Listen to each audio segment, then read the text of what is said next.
aviva o teu povo, Senhor. Aviva a tua obra no coração de cada um de nós, a fim de que as aflições e as tribulações deste mundo não afoguem a fé no teu povo, não distanciem o teu povo do teu caminho, não iludam teu povo, Senhor Deus, distanciando o teu povo da tua palavra e da comunhão com o Senhor. Que o teu Espírito Santo possa usar esse momento para reacender essa chama que nos faz voltar para ti todos os dias da nossa vida, na esperança de tê-lo como nosso único Senhor e Salvador. Desperta-nos, alimenta-nos, que seja o Senhor a falar ao nosso coração por meio da tua palavra nessa hora. Em nome de Jesus. Amém. Amém. Apocalipse capítulo 8, meus irmãos.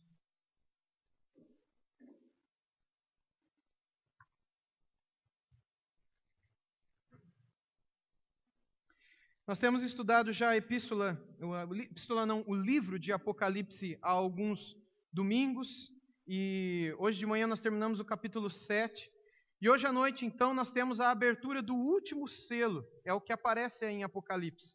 A gente vê o início de uma nova etapa, novas revelações sobre o final dos tempos aparecem a partir daqui, e, enfim, é dito sobre o que acontecerá àqueles que ontem, hoje e amanhã têm feito tanto mal ao povo de Deus.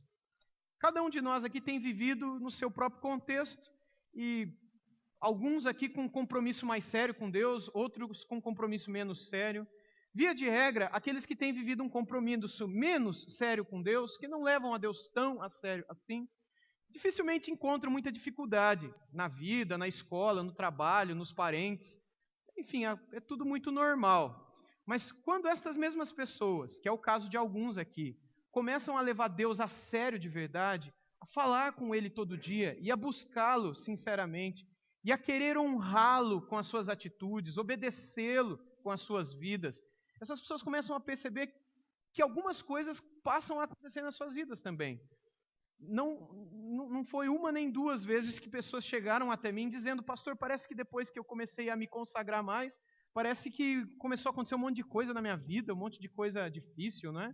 Eu me lembro quando eu me batizei, quando fui batizado no dia 5 de novembro de 1995, eu fui batizado pelo pastor Darcy Mendes, que já não é mais vivo, e logo após esse momento, um outro irmão que também não é mais vivo, o senhor Ribamar, ele chegou para mim e disse: Júnior, você se prepara, porque é agora que a coisa vai começar a ficar difícil para você. Você vai levar Deus a sério mesmo na sua vida? Eu falei: sim, até o último dia da minha vida. Então você se prepare, porque é a partir de hoje que começa a verdadeira batalha na tua alma e pela tua alma. E, gente, quanto mais eu me vejo buscando a Deus e querendo fazer o que é certo, querendo obedecer a Deus, mais eu vejo lutas e dificuldades, mais eu vejo batalhas espirituais. E é assim na vida de todo cristão. Então, se está tudo muito bem na tua vida, se questione. Questione a tua vida com Deus. Se você não vive lutas espirituais, batalhas espirituais no teu dia a dia, talvez seja porque o teu dia a dia não é tão sério assim quanto deveria ser com o Senhor Deus. Enfim, na Bíblia toda nós temos exemplos relacionados a isso. E uma das coisas que nós percebemos na Bíblia é que uma das batalhas que o povo de Deus enfrenta é com relação a outras pessoas que não temem a Deus, pessoas na vida das quais desobedecer é uma coisa normal. Elas desobedecem, elas mentem, elas fazem o que é natural delas, elas não sabem o que é fazer outra coisa. Elas até sabem que aquilo lá não é tão certo assim, mas não faz diferença fazer certo, não fazer certo, afinal de contas, todo mundo faz o que não é certo, então ela é mais uma pessoa a fazer o que não é certo, e ela não vê nada tão grave assim. E embora Deus veja, mas para ela não faz tanta diferença isso, porque ela não tem uma comunhão muito séria com Deus. Mas quando essa pessoa passa a viver uma comunhão séria com Deus e a fazer o que é certo, muita gente passa a ser perseguida, muita gente passa a ser abandonada, muita gente passa a ser caluniada, ou mesmo rejeitada. Amigos que antes eram tão companheiros, agora deixaram de ser, porque a pessoa mudou, ela não fala mais o que falava, não age mais como agia, não brinca com as mesmas brincadeiras que antes brincavam, agora as brincadeiras são diferentes, são mais sérias, são mais maduras, são menos imorais, são menos sujas. A pessoa mudou, então, sei lá, a pessoa não é mais a mesma, então não é mais legal como era antes. E muitas vezes essas pessoas acabam sendo colocadas de lado.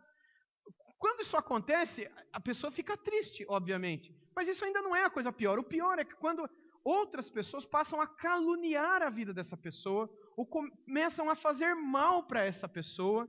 Não são poucas pessoas que muitas vezes perdem um emprego depois que começam a levar Deus a sério de verdade. Pessoas que perdem oportunidade na faculdade, ou que acabam perdendo amigos com os quais convivia, e, enfim, tinha muita amizade, mas amigos que agora não lembram mais, não chamam mais para sair, não convidam mais para isso ou para aquilo, porque a pessoa ela teve a vida transformada. Então, se por um lado Deus está muito feliz, por outro lado as pessoas estão muito tristes. E a pessoa fica naquela situação, eu estou aqui para quê agora? Eu vou fazer a vontade de Deus para continuar deixando Deus feliz?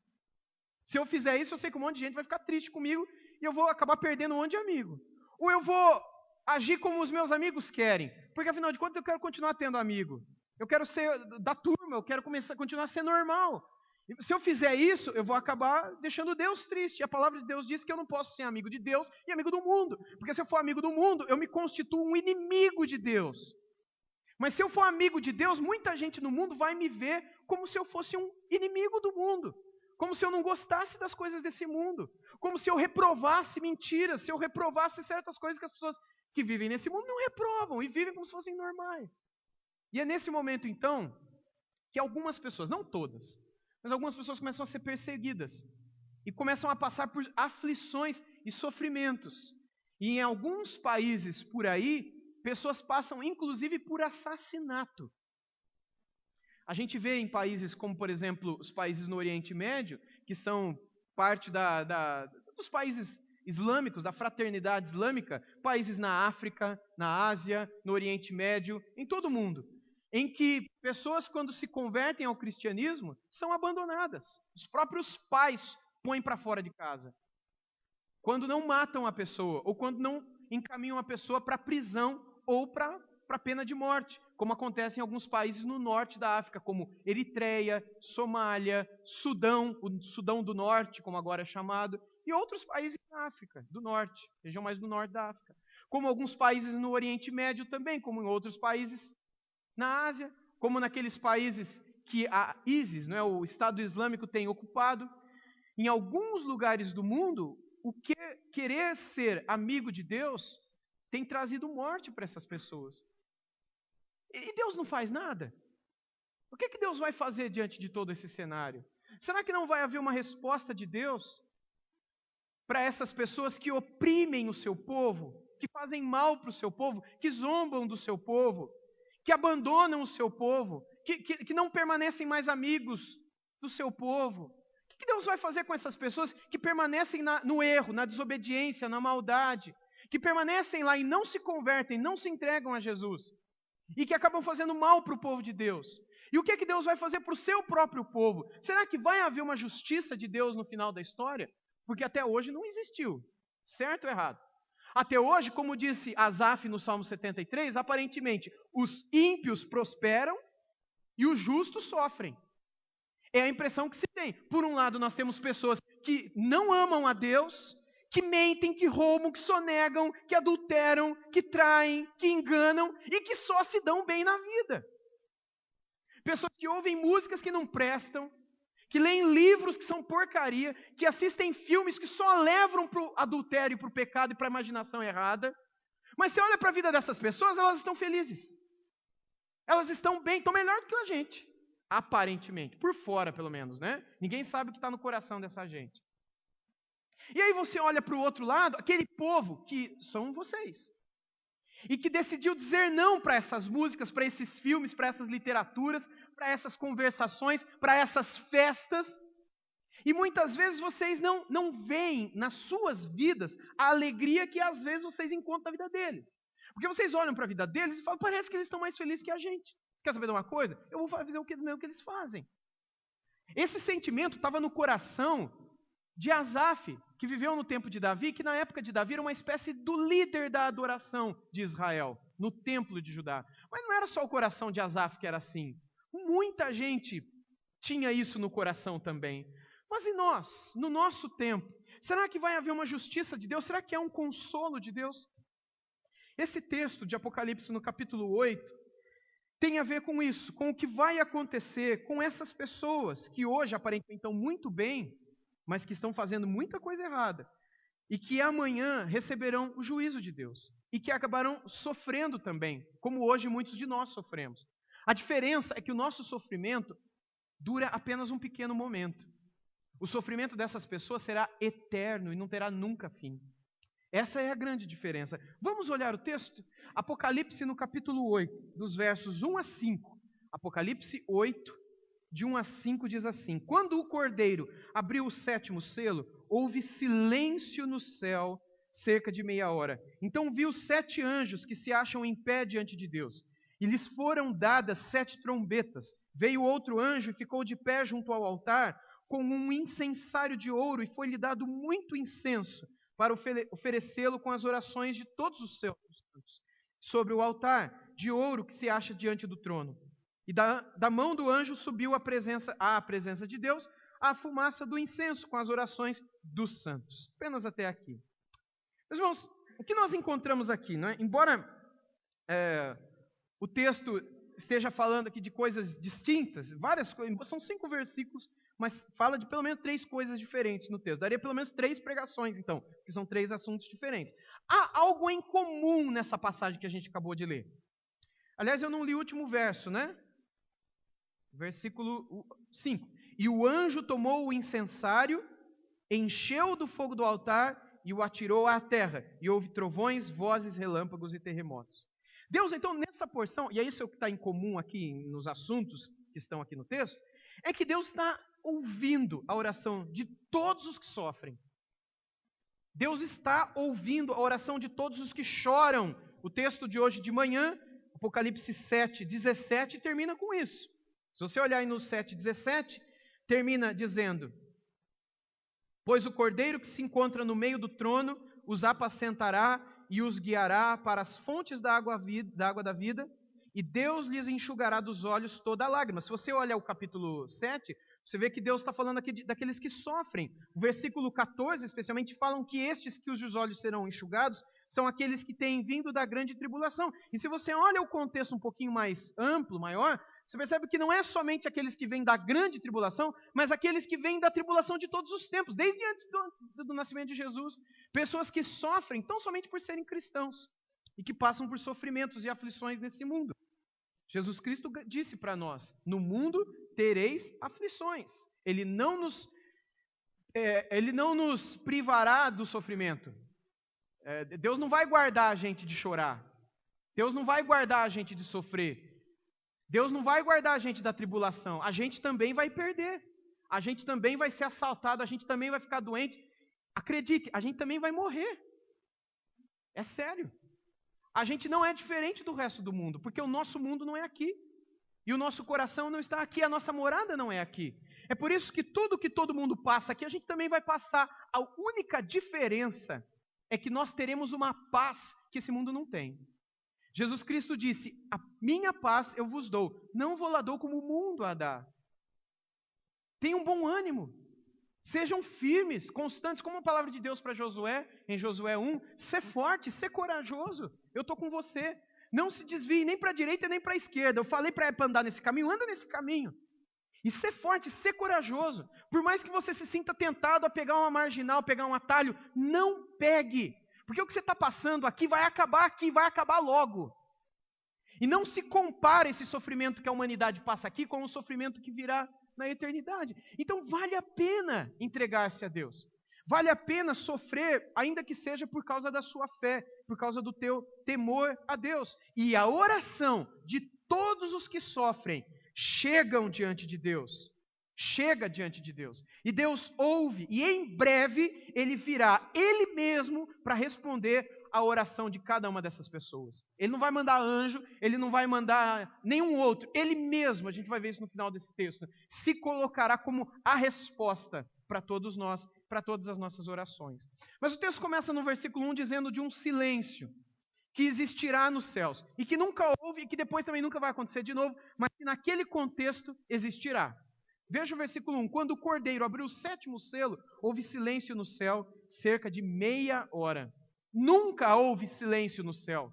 Porque em Isaías 6, em Ezequiel, em Jeremias e em outros textos do Antigo Testamento, bem como no Novo, em Zacarias também, a gente ouve de uma espécie de louvor que acontece no céu dia e noite, ininterruptamente, e de alguns anjos que estão diante do trono. Em Isaías 6 fala bem disso para nós, que o tempo todo falam, o tempo todo cantam, o tempo todo exaltam.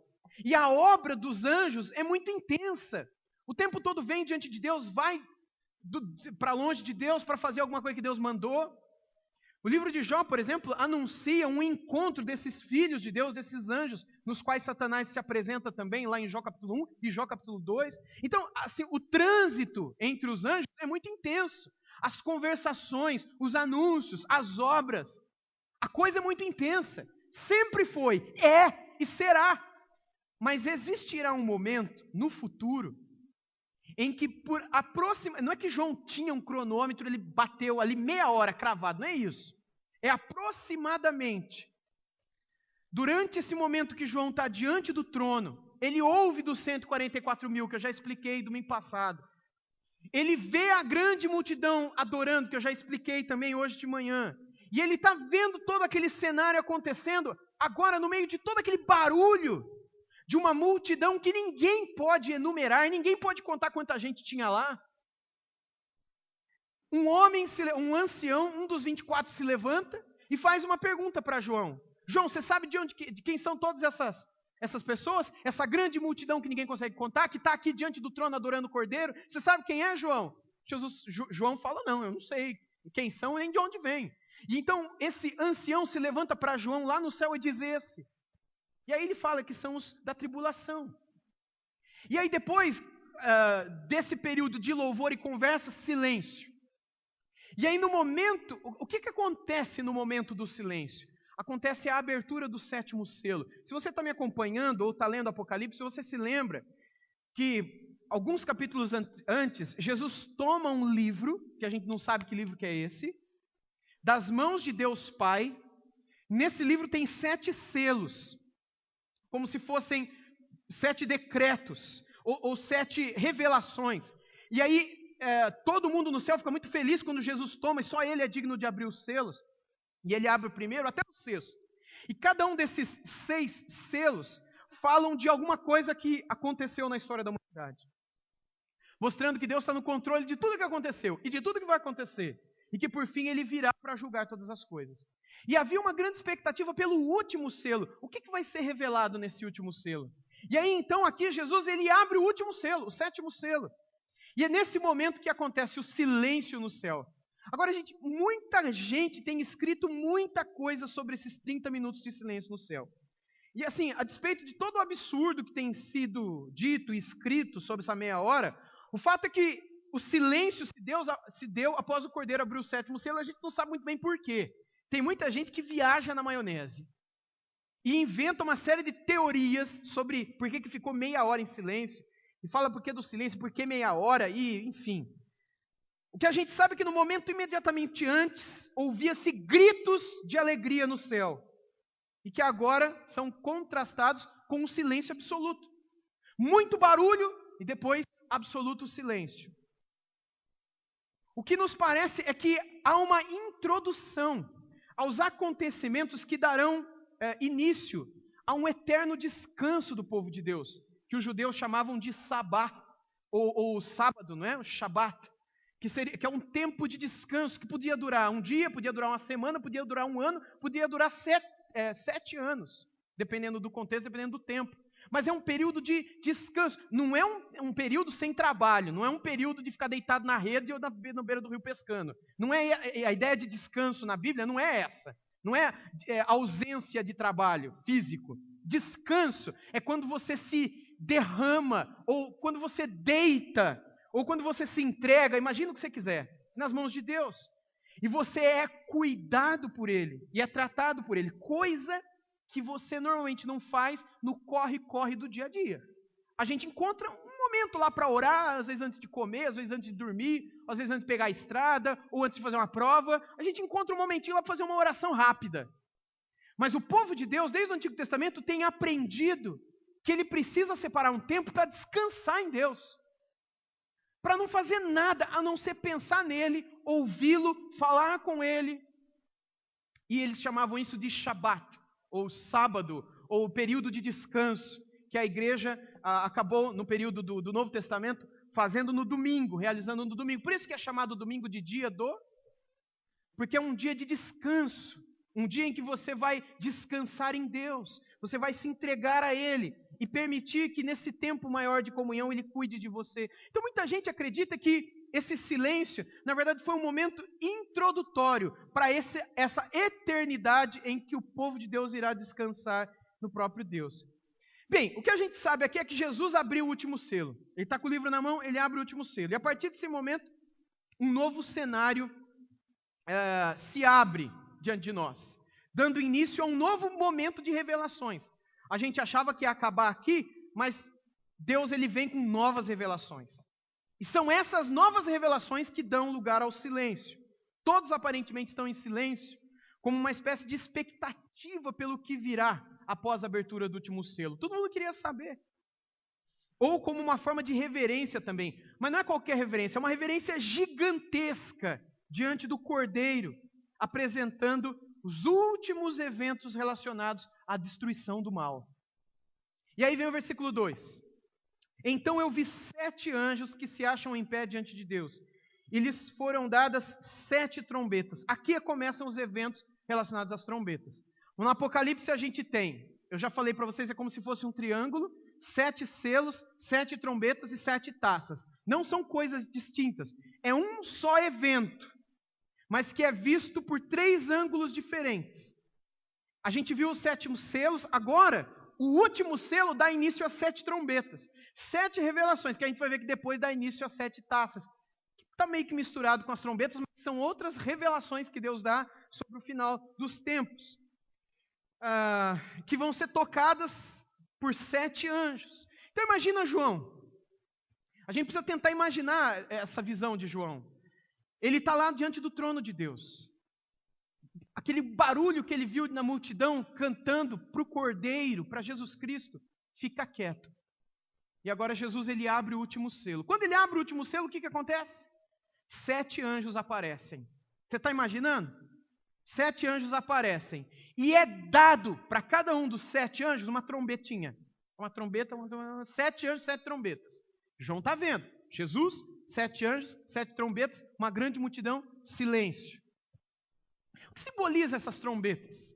Quem são esses anjos? A gente não sabe quem são esses anjos. Em alguns livros apócrifos do Antigo Testamento, alguns livros que não são inspirados, que não estão na nossa Bíblia, também não estão na Bíblia hebraica, ou, por exemplo, 2 Tobias, né? 4 Enoque, são livros que o povo do Antigo Testamento lia por ler, o livro de história deles lá, mas eles não consideravam Bíblia, eles não consideravam inspirados.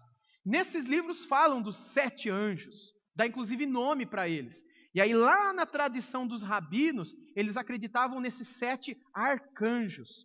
Rafael, Miguel, Gabriel e outros Els que aparecem lá. Que são 7 arcanjos que vêm dessa tradição apócrifa, rabínica, judaica. Não tem nada a ver com a Bíblia, que não é inspirado por Deus.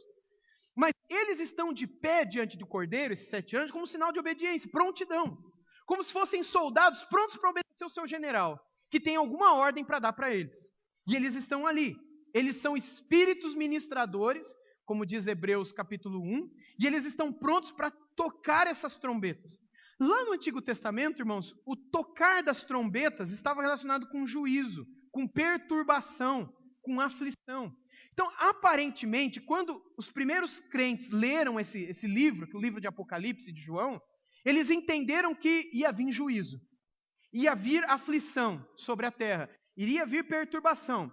Se você puder, me acompanhe em alguns textos que eu vou ler agora no Antigo Testamento que falam das trombetas. O primeiro está em Joel, capítulo 2.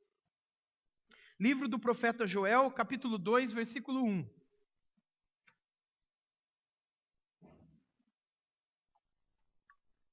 Diz assim Joel 2, 1. tocai a trombeta em Sião, e dai voz de rebate no meu santo monte.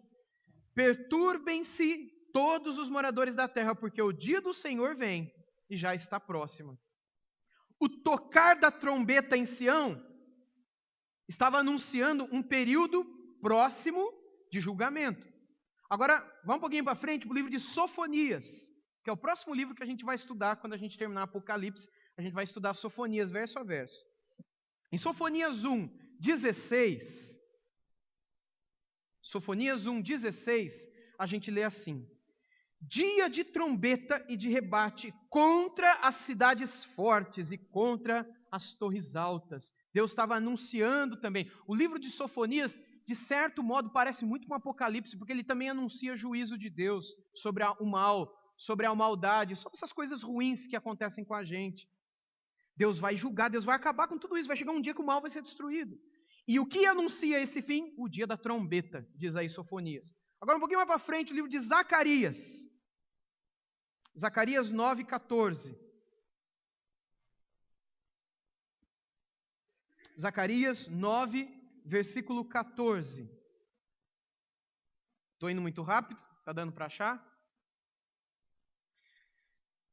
Zacarias 9:14 diz assim: o Senhor será visto sobre os filhos de Sião, e as suas flechas sairão como relâmpago.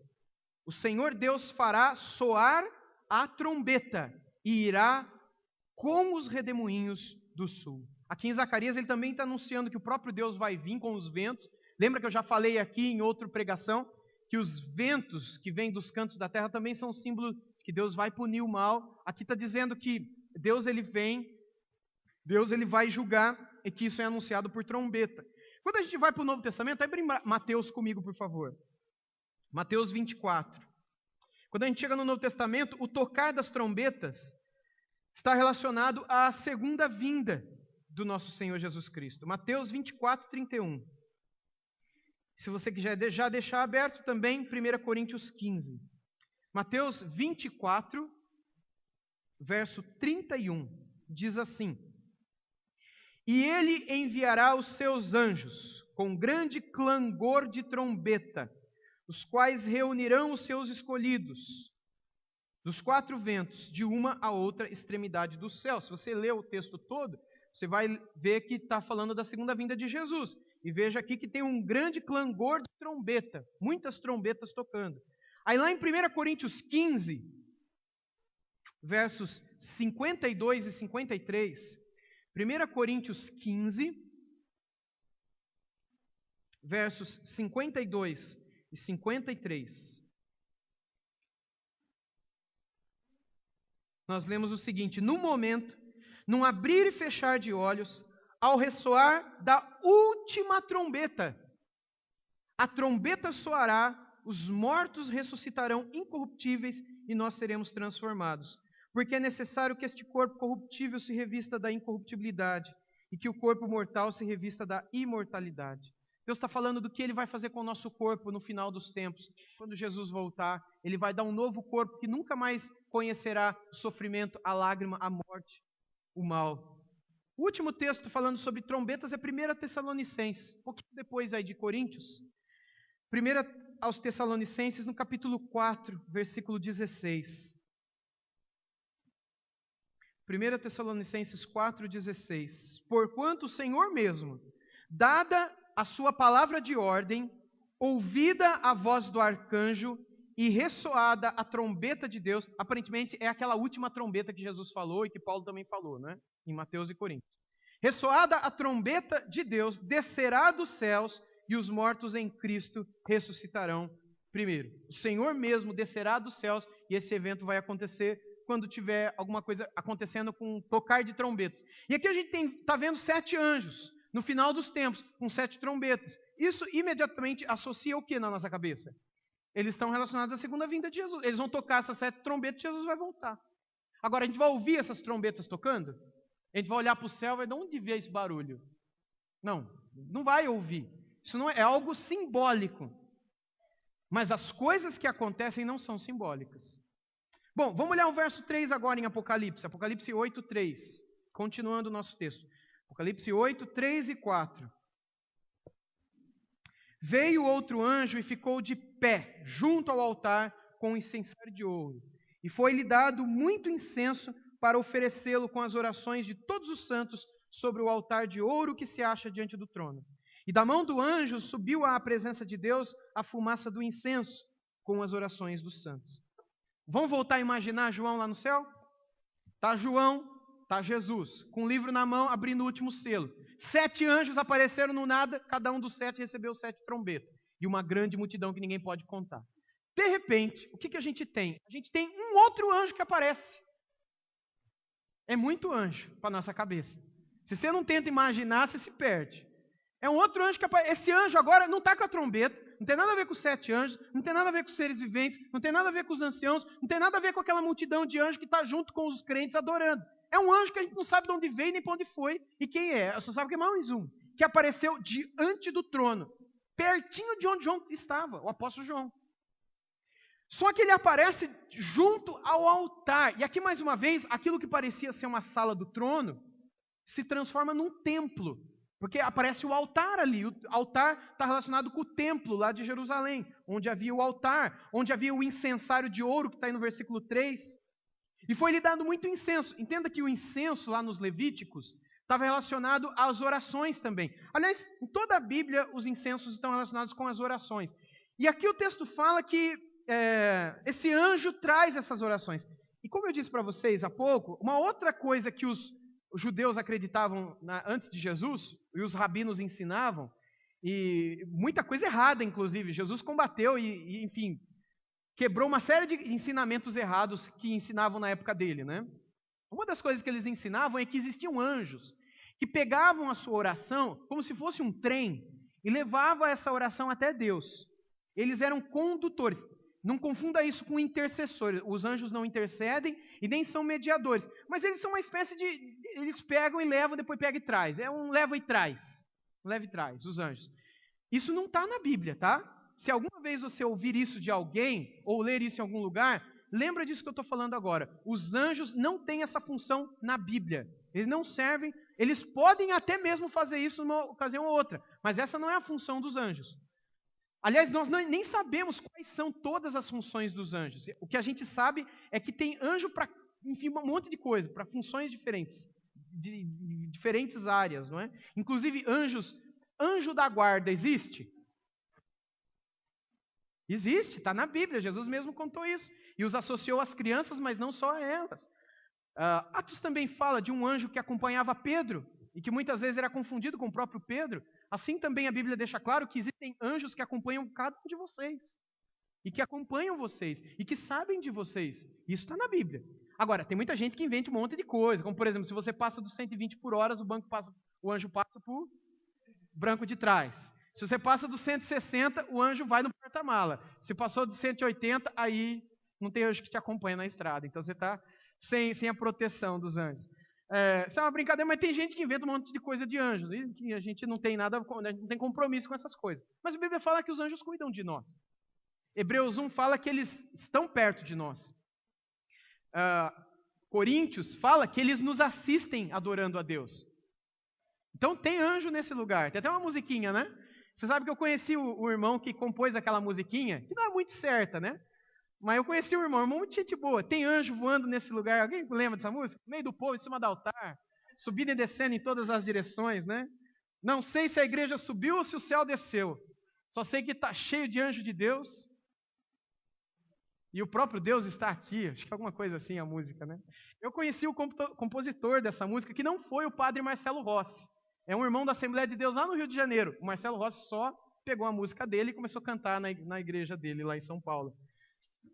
É lógico que nessa música ele foi além do que a Bíblia diz. Mas, presta atenção nisso, a Bíblia diz sim, que os anjos nos assistem adorando. E que eles nos veem orando. E nos veem cantando. E se encantam com isso. Porque eles não passaram pela mesma experiência que nós passamos. A experiência de ter se rebelado contra Deus, de ter desobedecido Deus.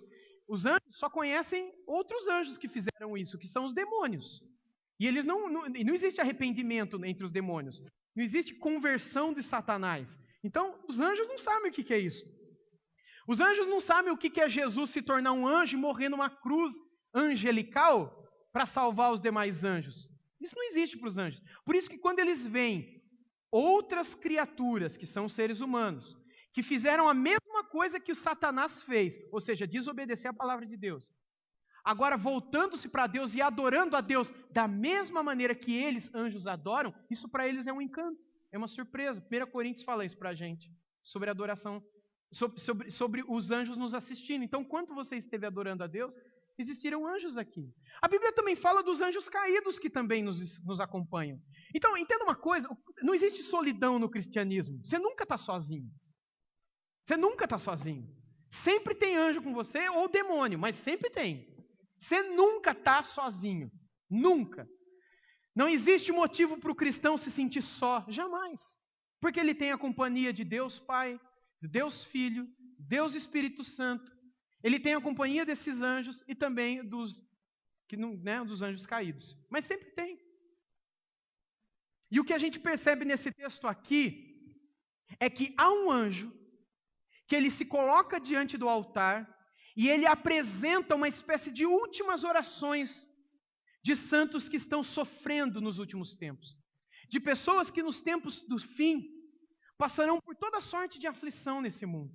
De desespero, de choro na família, de choro no serviço, de choro por causa dos seus próprios pecados e vícios, dos quais não consegue se libertar. De cristãos de verdade, que choram, que sofrem, e que clamam a Deus dia e noite, dizendo: Deus, até quando? O que o texto está mostrando para a gente é que Deus está recebendo essas orações. Ele sabe do sofrimento desse povo.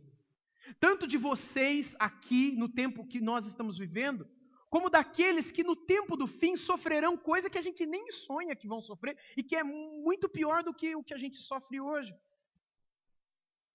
Esses anjos então estão diante do Senhor. E Deus mesmo está recebendo tudo isso.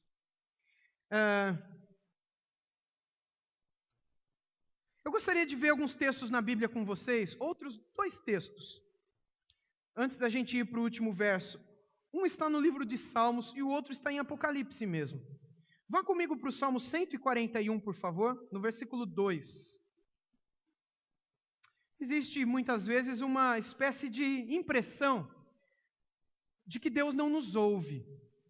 Porque o sofrimento não acaba. A pessoa não muda. A situação não melhora. Então, será que Deus está ouvindo mesmo? Você já se sentiu assim? Não precisa levantar a mão, não. Não pode constranger alguém. Mas não é assim. Quem nunca se sentiu assim? Nunca se sentiu assim.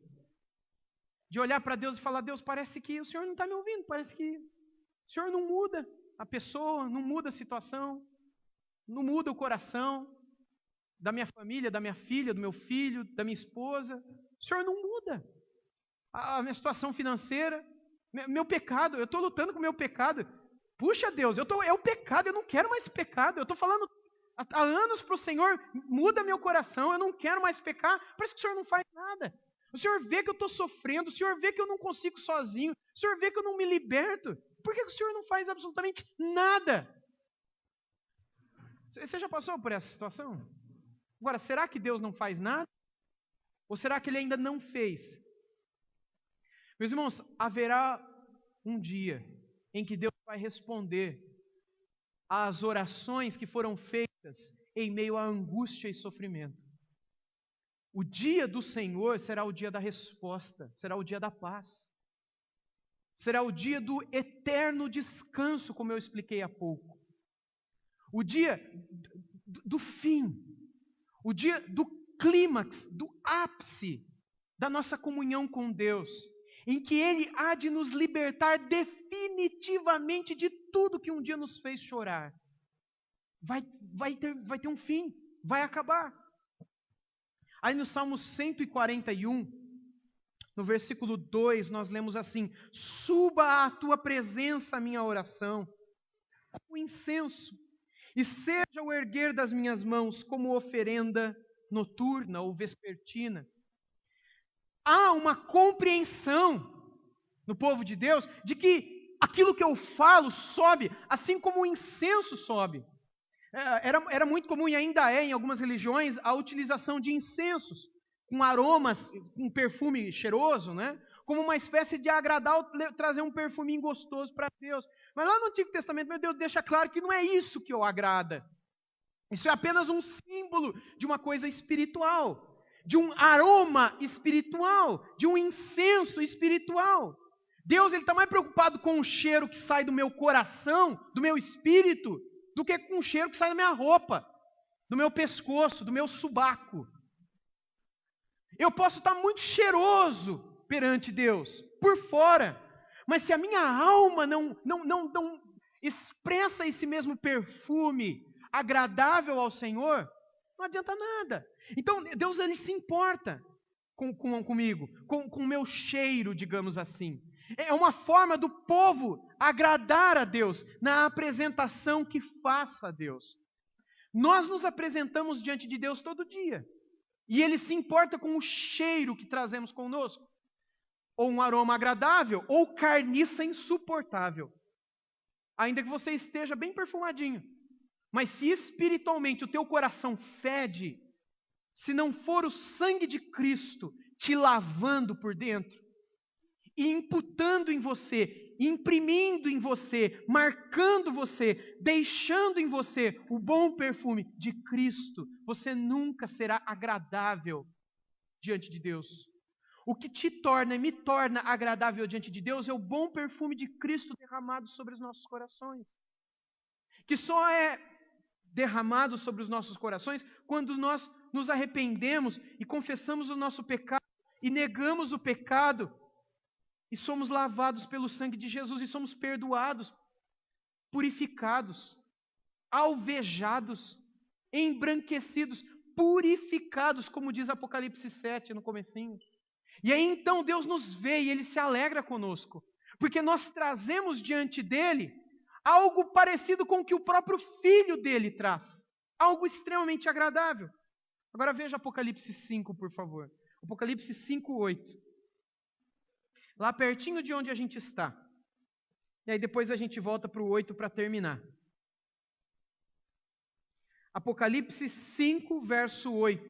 E quando tomou o livro, os 4 seres viventes e os 24 anciãos prostraram-se diante do Cordeiro, tendo cada um deles uma harpa e taças de ouro cheias de incenso, que são o quê?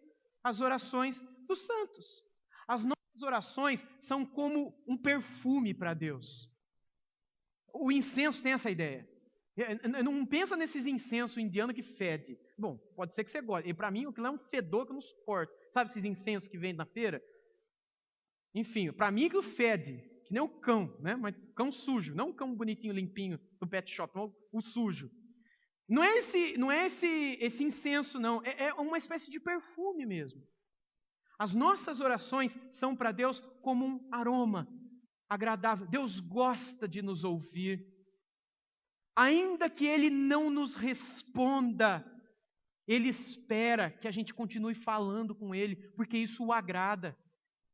E a resposta para as nossas orações vai chegar no tempo certo, na hora certa, que não é quando a gente quer, quando a gente acha, mas é quando Deus determina.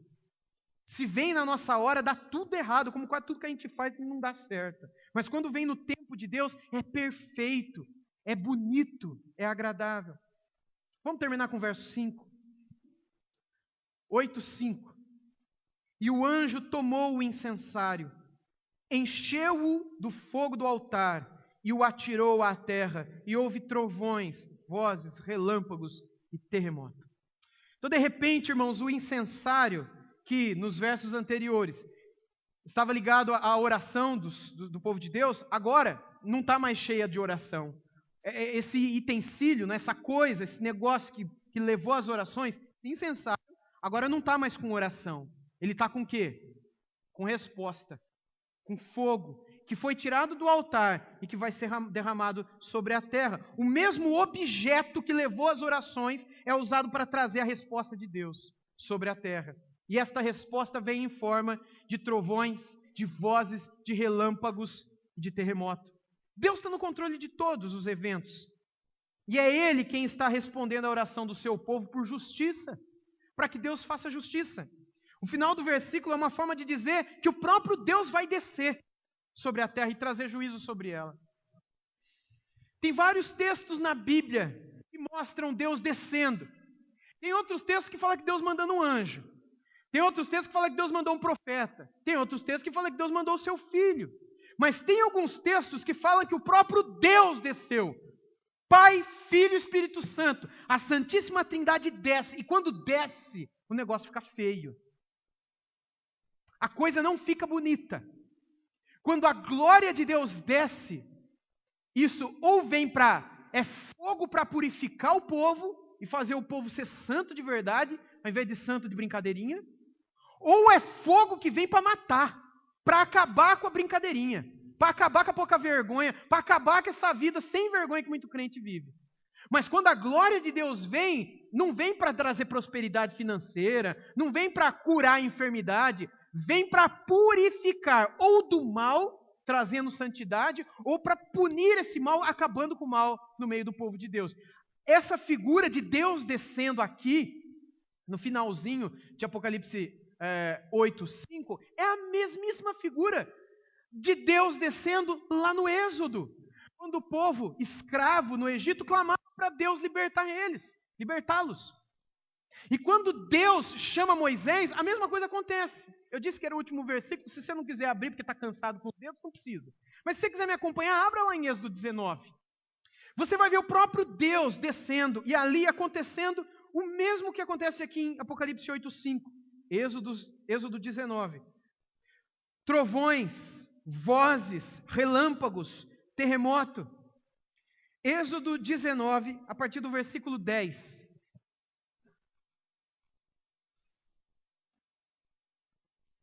Êxodo 19, 10 e 11 dizem assim: Disse também o Senhor a Moisés: Vai ao povo e purifica-o, hoje e amanhã. Lavem eles as suas vestes e estejam prontos para o terceiro dia.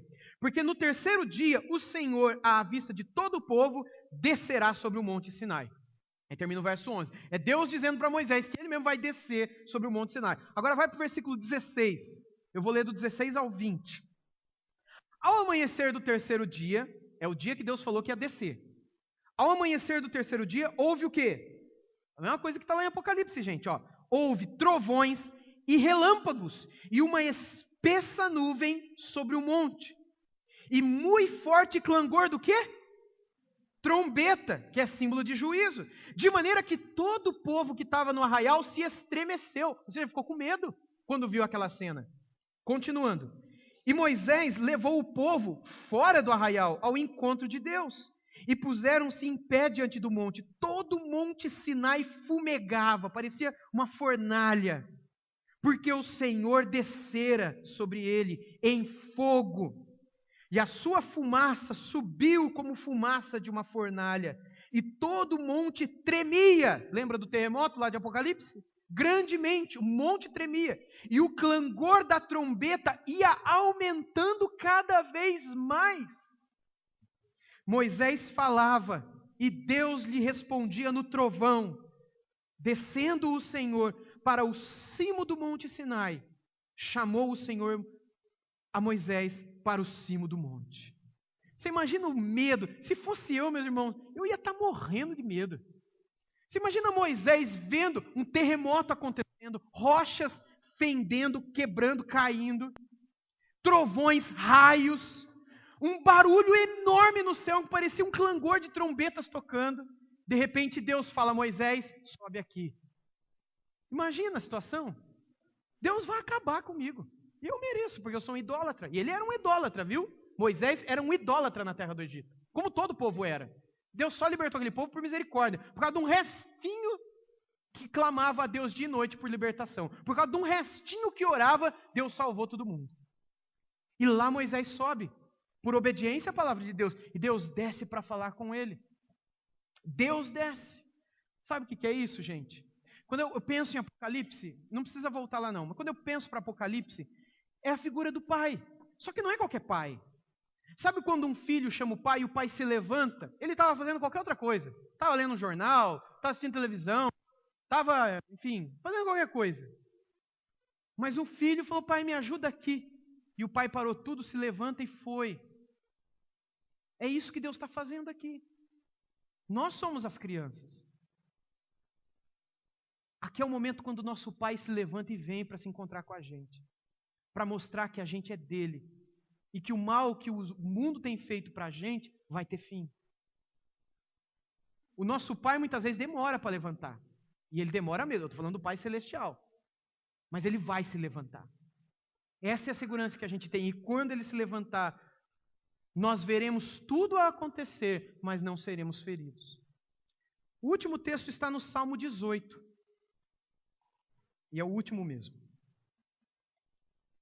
Salmo 18, versos 10 a 13. É uma outra visão de Deus quando ele desce para estar com o seu povo. Salmo 18, 10 a 13.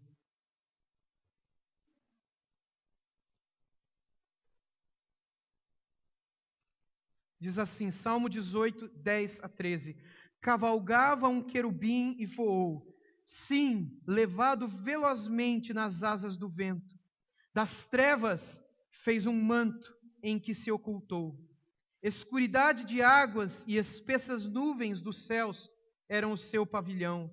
Do resplendor que diante dele havia, as densas nuvens se desfizeram, em granizo e brasas chamejantes. Trovejou então o Senhor nos céus. O Altíssimo levantou a sua voz, e houve granizo e brasas de fogo. Essa visão que o salmista tem é a mesma que João está vendo lá em Apocalipse 8.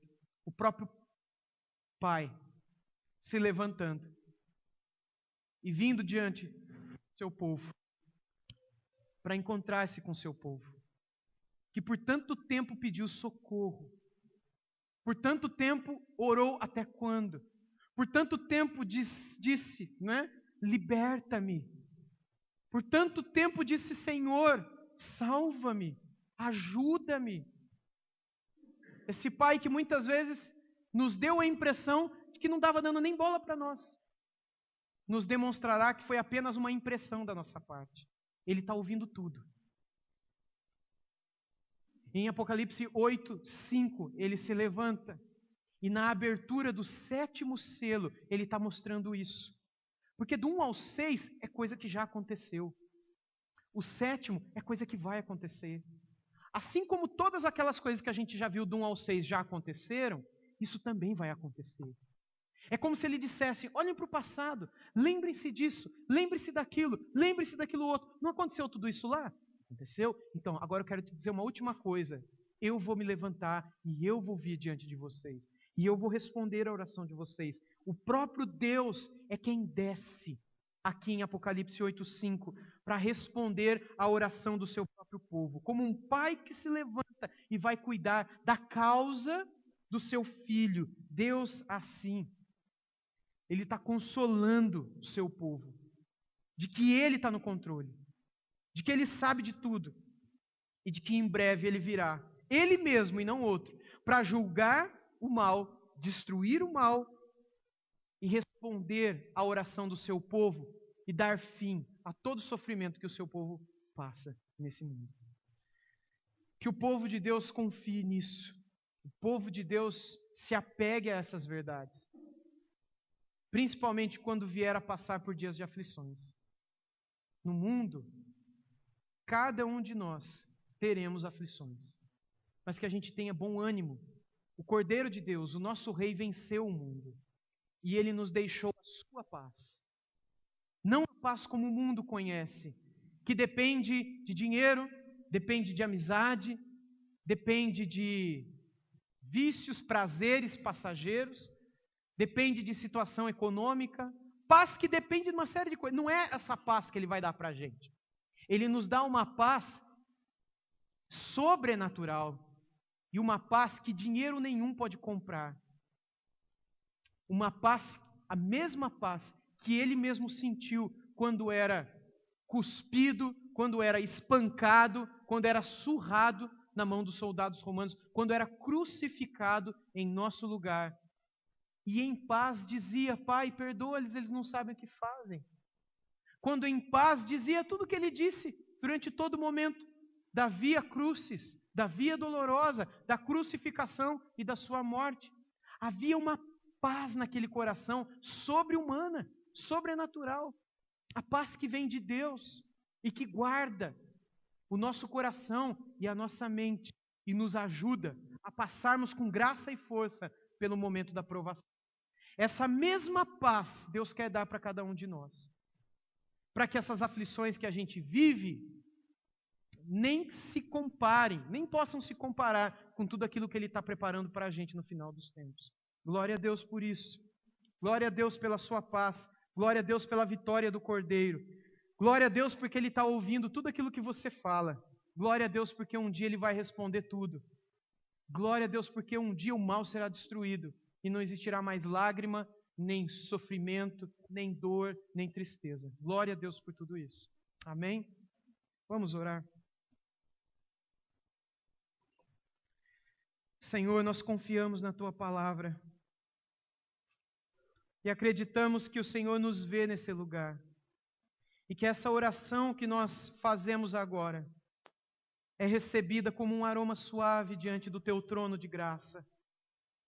Senhor, nós clamamos por esta mesma graça e misericórdia e por essa mesma paz.